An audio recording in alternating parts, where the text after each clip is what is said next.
Good morning students. तो पिछले video में अपने अकाउंटिंग क्वेश्चन के बारे में समझे थे और एक क्वेश्चन भी किए थे वहाँ पर, ठीक है, जो कि 80% क्लैरिटी तो ला दिया था, लेकिन और यदि प्रैक्टिस करें और समझ करना चाहे तो इस वीडियो में अपने उसको कवर अप करने वाली है। इस वीडियो में अपने 3 क्वेश्चंस करने वाले अकाउंटिंग क्वेश्चन रिलेटेड, जो कि आपको आई थिंक अकाउंटिंग क्वेश्चन को फुल फ्लेजेड आपको कंप्लीट करा देगा। रहा बात बाकी क्वेश्चंस आप कीजिए, कुछ डाउट होता है तो put that in the comment box. I am always there to help you all. Okay, ये आई बिलीव कि 2 क्वेश्चन करने के बाद कोई डाउट रहना भी नहीं चाहिए। सो चलिए शुरू करते हैं। सो ये रहा मेरा क्वेश्चन नंबर 2, ठीक है। तो जैसे कि मैंने बताया, आपको फॉर्मेट तो मालूम ही है, बुक्स ऑफ मोहित था, अकाउंटिंग क्वेश्चन लिखना है, transactions asset to capital plus liabilities, और ये ट्रांजेक्शंस 1 बाय 1 भी करके लिख सकते हैं। मैंने यहाँ पर फुल फ्लेजेड एक बार में लिख दिया सो दैट कि अब थोड़ा सा टाइम बच जाए। तो यहाँ पर अपने क्या करेंगे, business started with cash 1,75,000। So cash आया सर आपके पास, CASH, कैश 1,75,000 रुपीज़ का कैश आया। और ये कैश किस रूप में आया, आपका कैपिटल के हिसाब से आया। ठीक है सर, मैंने कैपिटल में भी लिख दिया इधर 1,75,000। सो पहला वाला तो ऐसे मैच हो ही जाता है, तो हम लोग न्यू इक्वेशन नहीं करते। फिर हम लोग नेक्स्ट ट्रांजेक्शन को लिखेंगे, तो मैंने तो पहले लिख दिया है।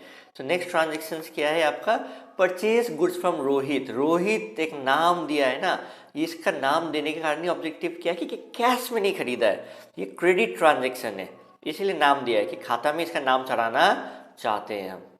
ठीक है, सो इसका मतलब क्या हो गया कि जो गुड्स खरीदा गया है, यहाँ पर आप गुड्स का लिख सकते हैं, स्टॉक इन ट्रेड भी लिखा जा सकता है, कोई दिक्कत नहीं है। तो गुड्स मैंने यहाँ पर लिख दिया। अब गुड्स कितना आ जाएगा, कितना का खरीदा है, 50,000 का। सो 50,000 का गुड्स इधर आ गया इक्वेशन में। और यही चीज़ आपने क्या में खरीदा है, क्रेडिट में खरीदा है, तो रोहित का नाम इधर आ जाएगा, that is in the form of creditor. ये मेरा क्या हो गया, उधारी मेरे को इसको चुकाना पड़ेगा। तो कितना है, 50,000। सो इसके बाद अपने क्या करेंगे, एक नया इक्वेशन लिखेंगे, न्यू इक्वेशन। ठीक है, न्यू इक्वेशन करते हैं, कितना आ रहा है, ये तो 1,75,000 है, इधर प्लस 50,000, मतलब दोनों का ऐड करेंगे तो आ जाएगा 2,25,000। सर इस साइड भी तो वही आ रहा है, हाँ वही आएगा, यही तो अकाउंटिंग इक्वेशन का काम है। ये बोलता है कि हर ट्रांजेक्शन के बाद आपका जो इक्वेशन जो है वो टैली करिएगा। सर यहाँ पर तो क्लियरली बोल दिया है क्रेडिट में बेचा है, तो और भी अच्छी बात है। ठीक है, तो यहाँ पर खरीदा नहीं है, बेचा है क्रेडिट में। एंड इधर क्या है, मनीष को बेचा है, कितना है, 17,500 का गुड्स को बेचा है, 20,000 में बेचा है। तो 20,000 आएगा, 17,500 का गुड्स जाएगा, और जो 2,500 है वो क्या है, प्रॉफिट कितना हो गया आपका, 2,500। और आपको मालूम है ये प्रॉफिट किसके साथ जुड़ता है, कैपिटल के साथ जुड़ता है। So let us do it. तो गुड्स में से कितना माइनस होगा, 17,500। ठीक है, और यहाँ पर एक डेटर जो है वो मेरे को पैसा देगा, DEBTOR। आपको मालूम ही नहीं, सारे टर्म मालूम नहीं है तो आप पुराने वीडियोस को प्रीफर कर सकते हैं। प्लस ये मेरे को देगा 20,000 रुपया देगा, और 2,500 का क्या हो गया मेरा प्रॉफिट, जो कि कैपिटल के साथ जुड़ जाएगा। ठीक है, तो ये अब मेरा नया इक्वेशन देखते हैं, टैली करेगा कि नहीं करेगा। ऑब्वियसली टैली तो करेगा ही। ठीक है, लेकिन कभी कभी सिली मिस्टेक हो जाता है तो टैली नहीं करता, तो आपको चेक कर लेना चाहिए। 50 में से 17,500 गया, आपका हुआ 32,500 प्लस 20,000, और इधर आ गया आपका 1,77,500 प्लस 50,000। ठीक है, यहाँ पर भी आपका क्या होगा, टैली करेगा। अब नेक्स्ट देखते हैं, purchase furniture for office use, कितना में 10,000 रुपया का खरीदा गया है। सो 10,000 का खरीदा गया है, तो ठीक है, खरीदा गया तो अच्छी बात है, खरीदेगा ही, बिजनेस है, उसको बहुत सारी चीज़ खरीदना होता है। लेकिन 10,000 का खरीदा फॉर कैश में, तो 10,000 यहाँ से आप क्या करोगे, कैश से माइनस करोगे, और इधर एक और आइटम जोड़ दोगे, दैट इज फर्नीचर। ठीक है, तो मैंने जैसे बोला, कॉपी को हॉरिजेंटल करके लिखोगे तभी आइटम्स अट पाएंगे। प्लस 10,000, तो इसके नीचे ही लिखना है, यहाँ पर इधर इधर मत लिख देना, 10,000 इधर, तब मालूम है कि 10,000 क्या है, फर्नीचर का है। अब न्यू इक्वेशन चेक करते हैं क्या हो रहा है। ये भी टैली करेगा, क्योंकि इक्वेशन का सेम साइड में आप प्लस माइनस करें, सेम वैल्यू। तो ये हो गया आपका 1,65,000 रुपीज़ प्लस 32,500 प्लस 20,000 प्लस 10,000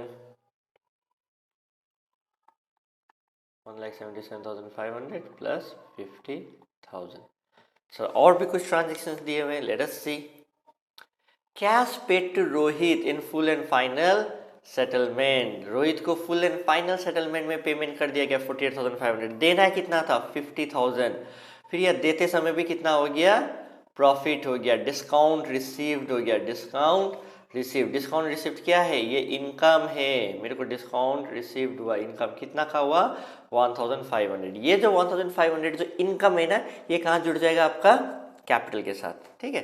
तो ये जो 50,000 रुपीज़ जो है वो आपका क्या होगा, हम पेमेंट कर देते हैं। सो ये हो गया आपका -50,000, क्योंकि फुल एंड फाइनल सेटलमेंट में पेमेंट, हिसाब क्लियर इसका, ठीक है। और कैश कितना गया, कैश गया 48,500, ठीक है। और इधर आपका जुड़ जाएगा 1,500 जो कि आपका इनकम है, ठीक। अब देखते हैं न्यू इक्वेशन। तो यहाँ पर दिखा 1,16,500 प्लस 32,500 प्लस ये 20 का 20 ही, 10 का 10 ही, ये हो गया 1,79,000। और मेरा जो क्रेडिटर था उसको तो मैंने फुल एंड फाइनल सेटलमेंट में पेमेंट कर दिया, तो ये बचा 0। तो नेक्स्ट देखते हैं क्या ट्रांजेक्शन है। Cash received from Manish. अब मनीष ने भी पेमेंट कर दिया, इसने कुछ डिस्काउंट हम लोगों ने नहीं दिया, तो ठीक है ना। सबको को डिस्काउंट देंगे लेंगे तो थोड़ी ना होता है, कभी कभी डिस्काउंट नहीं भी रहता है। तो डेटर्स में से इसने मेरे को दे दिया पेमेंट, तो 20,000 को माइनस करो और इधर 20,000 आप क्या कर दोगे, ऐड कर दोगे, ठीक है। अब न्यू इक्वेशन चेक करो, न्यू इक्वेशन में क्या हो रहा है। नेक्स्ट क्या है आपका, rent paid. So rent paid में क्या करना है अपने को, रेंट पेड में देखते हैं, अमाउंट पहले देख लेते हैं, 1,000 है।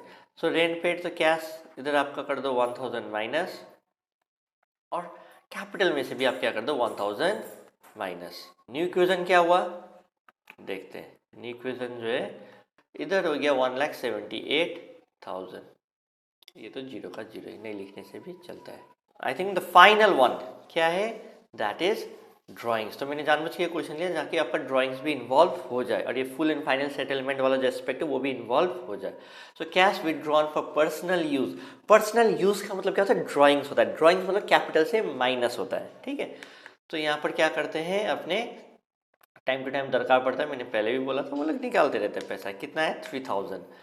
सो -3,000 इधर से हो जाएगा एंड आपका कैपिटल से भी -3,000। अब न्यू इक्वेशन देखो कितना आ रहा है, मैच हो रहा है कि नहीं हो रहा है। 1,32,500 प्लस, तो इधर आ गया 1,75,000, इधर आप करके देखो 1,32,000, 1,64,000, 1,65,000 प्लस 10 1,75,000। सो दोनों ही साइड आपका क्या आ गया 1,75,000, 1,75,000। So this way I believe you understood ये वाला अकाउंटिंग इक्वेशन का क्वेश्चन भी, ठीक है। 2 करने के बाद तो ठीक है हो जाता है, बहुत ज़्यादा इंपॉर्टेंट चैप्टर भी नहीं है, बस ये समझाने का कोशिश कर रहा है कि after every transaction assets and liabilities are equal because we follow dual aspect. What is dual aspect, उसका लिंक आपको ऊपर आई बटन में मिल जाएगा। अच्छा, कभी कभी ना इस चैप्टर से छोटे छोटे क्वेश्चन भी पूछते हैं, ठीक है।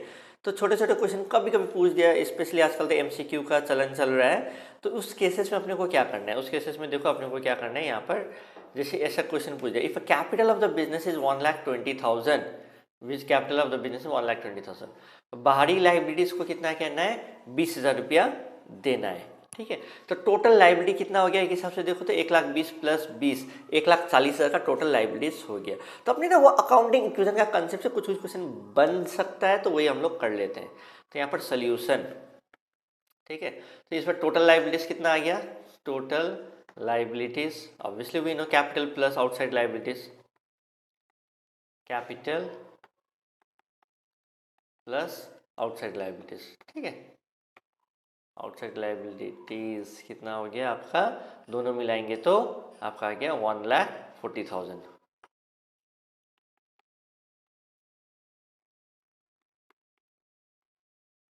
ठीक है। नेक्स्ट क्या है, यही जो टोटल लाइबिलिटीज होता है एज पर अकाउंटिंग इक्वेशन, ये चाहो तो लिख सकते हो, नहीं लिखने से भी होगा। Total assets equals to total liabilities. ये कौन बोलता है अपने को अकाउंटिंग इक्वेशन से, अब ये भी हम लोगों ने प्रूफ करके आया, उससे टोटल लाइबिलिटीज। इसका मतलब मेरा टोटल एसेट्स कितना हो गया, टोटल एसेट्स भी हो गया 1,40,000। जस्ट कभी कभी ऐसे बोले बट के एमसीक्यू छोटे छोटे क्वेश्चंस दे दे तो अब घबरा मत जाना, ठीक है। अकाउंटिंग इक्वेशन का ही पार्ट है। नेक्स्ट एक और practice question, question number 4।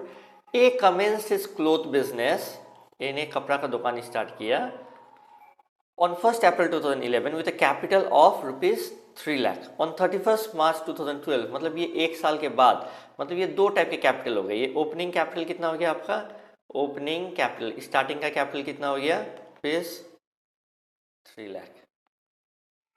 Next on 31st March 2012 his assets were worth rupees 50,000 and liabilities were worth rupees 1 lakh। Find out is closing capital. Closing capital ढूंढना है, तो ओपनिंग कैपिटल के एक बार hold में रखो। क्लोजिंग कैपिटल में देखो क्या होता है कि we know assets is equals to capital plus liabilities. Obviously सबसे हम लोग क्लोजिंग का लेंगे तो क्लोजिंग कैपिटल ही आएगा।